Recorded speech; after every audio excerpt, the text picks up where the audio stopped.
Mga idol, naranasan nyo ba na ma-restrict kayo mga idol? At hindi natin alam kung ano ang ating violation.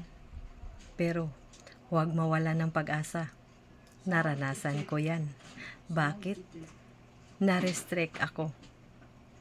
Nagiging not eligible na ako para sa mga in-stream ads at sa ads on Reels ko at pati ang stars. Pero ito ang ginagamit natin. Dahil ginagamit ko ang ito, hindi ko ginagamit ito. Bakit?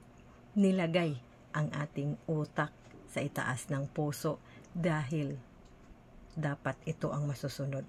Ang ginawa ko mga idol, nag-appeal ako. Tinatawagan ko talaga ang mga staff ni Meta para itanong kung ano ba ang naging kasalanan ko.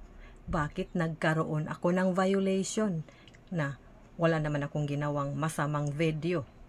Pero ang nangyari, sabi ng mga staff ni Meta, technical error lang daw ang nangyayari sa aking account na nagkakaroon ako ng violations at restrictions. Kaya paminsan-minsan huwag tayong mag-alala sa mga pangyayari sa ating buhay kasi gamitin natin ito para maresolba ang lahat ng mga problema sa ating buhay. Yun lang mga idol, maraming salamat at mag-ingat tayo.